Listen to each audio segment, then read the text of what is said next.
Bonjour à vous et bienvenue dans cette nouvelle vidéo. Aujourd'hui, on va voir quelle ventilation pour une maison passive. Pour rappel, ventiler dans une maison, c'est nécessaire pour la qualité de l'air intérieur. Et le cas le plus classique, c'est de mettre une ventilation simple flux, c'est-à-dire qu'on va extraire l'air vicié dans les pièces humides et on va laisser l'air neuf rentrer par des petites grilles d'entrée d'air au-dessus des menuiseries, dans le séjour et dans les chambres. Donc ça fait que l'hiver, si on a 0 degré dehors, on fait rentrer un air neuf à 0 degré. Et puis l'été, si on a 35 dehors, on fait rentrer un air neuf à 35 degrés. Donc en maison passive, ça va poser problème parce qu'on est tellement exigeant sur les résultats finaux pour avoir un faible besoin de chauffage qu'on va considérer que faire rentrer de l'air à 0 degré l'hiver, c'est problématique et effectivement les calculs montrent que ça ne permet pas d'atteindre le résultat dans la grande majorité des cas. Et puis pareil l'été, ça fait rentrer un air chaud qui n'apporte pas le confort qu'on attend aussi en passif pour l'été.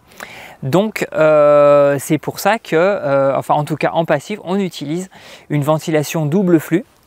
Le principe, j'en ai déjà parlé, mais pour faire un petit rappel, c'est qu'on va faire croiser les flux d'air entre l'air qui est extrait des pièces humides et l'air neuf qui est ramené. Ça veut dire que l'air neuf, là, quand on le prend à 0 degré dehors, sur des groupes de ventilation double flux, on est aux alentours de 90% de rendement.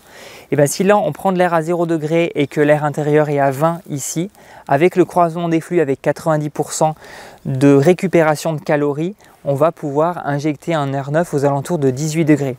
Donc c'est quand même très intéressant et c'est ce qui fait que en passif, c'est pas la seule stratégie.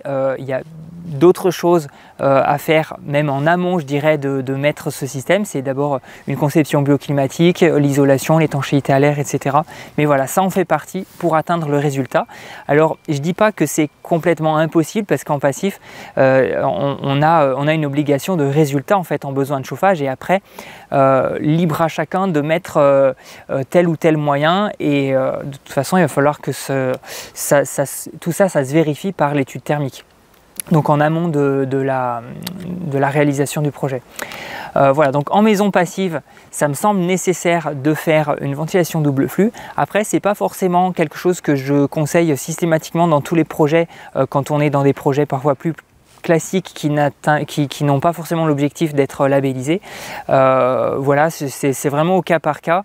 Je le considère vraiment comme la cerise sur le gâteau, mais pour moi l'essentiel, et c'est vraiment là où je conseille mes clients dans une logique de quelle serait la priorité, c'est d'abord la conception bioclimatique, l'isolation, une bonne étanchéité à l'air, ventiler bien sûr, mais après voilà, c'est la cerise sur le gâteau si on a de la double flux, mais c'est vrai que en passif, ça me semble essentiel et en tout cas, tous les projets en passif que j'ai fait ou que je connais, on est en double flux.